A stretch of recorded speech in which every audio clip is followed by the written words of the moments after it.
Hello guys, uyu munsi rero tugiye kuba twarebera hamwe ukuntu twafatanya mu kuzamura abasubscribers tukava ku basubscribers wari ufite tukaba twagera ku bakenewe aribo 1000. Nkuko mwabibonye muri title ya video handitsemo ati tufatanye kuzamura abasubscribers,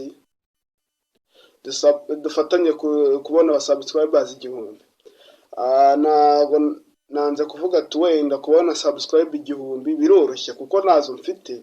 Hari ukundi ukuntu abantu mwahita mubibona, ariko ndagira ngo menyeshe yuko dufatanyije twese hamwe subscribe 1000 ziroroshye. Subscribe kuzibona biroroshye 1000 mu gihe dufatanyije. Nabakoreye video yatuzamurane uburyo bitari byiza buriya byatuzamurane, ngiye ahubwo nje kuba nabereka uburyo bwiza twafatanya mu kubona subscribe 1000. Uburyo bwa mbere reka rero dutangire. Uburyo bwa mbere turakora uburyo bugira kuri butatu ubwo twafatanya kugira subscribe 1000. Ubwo buryo bwa mbere nka gutya nkora video narangiza nkatankwibutsa ati nyabuna kanda subscribe aho hasi. Buriya kuri ayo ukoze subscribe hari hasi umuntu ugakanda bakazogera byose, umuntu nyine arabibona, ahita abibona. Abantu buriya bakanda subscribe muri icyo cyumweru iyo ugiye kuri YouTube Studio urabibona abantu bagukandiye ama subscribe muri icyo cyumweru. Iyo ugiye kureba nyine uko channel yawe yihagaze mu cyumweru nabyo urabibona. Uwo muntu nawe ukaba wagira uti wamwishyura subscribe yagukandiye. Uburyo bwa kabiri rero ni ubuhe?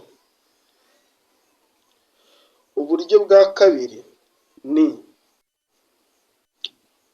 uburyo bwa kabiri tugiye gukoresha n'ubu ngubu, kandi guys ubyumve ubyiteho. Niba uri kureba iyi video tugiye gukora ikintu cyitwa gutya: kanda subscribe kuri video yanjye, nurangiza uhita ujya muri comment y'iyo video, uhita ujya muri comment ya video yanjye, murabyumva?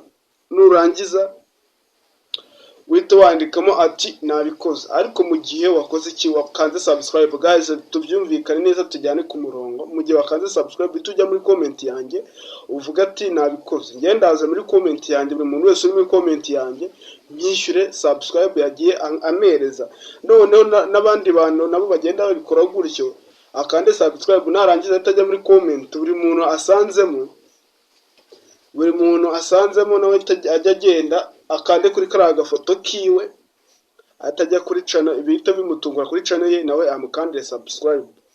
Gutyo tugenda tuzekandirana n'undi nawe gutyo, n'undi gutyo. Nawe nubona bagukandire subscribe nawe no muri comment y'uwo muntu wundi nawe ugenda wandikamo ati nabikoze, nawe arajya ahita ahindukira akande ku gafoto kawe, akande subscribe paka abasubscribers 1000 tubagize.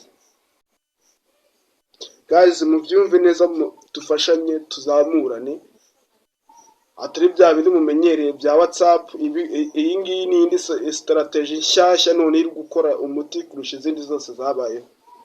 Wojya muri comment yanjye wandika ati ntabikoze, ariko ari uko wabanje gukanda subscribe. Nanjye ndahita nkande kuri ako gafoto kawe k'uwo muntu watanze comment, mitajya kuri channel ye kandi subscribe nandikemo ati nabikoze. Ariko kubera ngiye yayinkandiye undi muntu wari we wese ata yandikamo ati nabikoze, nawe akwishyure gutyo. Ubwo buri muntu wese urakanda subscribe atashyiramo na comment ati nabikoze, ndaza kumwishyura. N'abandi kandi barahita bakubonera aho ngaho, muhane ama subscribers nkuko nabivuze ati dufatanye kubona subscribe 1000. Ubundi buryo rero buzagufasha kubona subscribe nyinshi, jya ugerageza mu mavideo yawe yose ukora, ujye wibutsa abantu bawe gukanda subscribe. Kwibutsa abantu bawe gukanda subscribe nabyo hari igihe bifasha. Hari igihe umuntu ari kureba video atabyitayeho, ariko yakumva umwibukije gukanda subscribe akaba yayikanda ahereye aho ngaho akayikanda. So guys rero ndakeka uburyo butatu tubusoje. Ntiwibagirwe gukanda subscribe nk'uko twabivuze. Nurangiza tujya muri comment yanjye wandike ngo uhita wandika ati nabikoze nanjye ndaza nkwishyire subscribe wampaye, ndetse n'abandi nabo baze bagukandire subscribe, twese dufatanye kubona subscribe 1000. So guys, rero ciao ciao, ndabakunda cyane.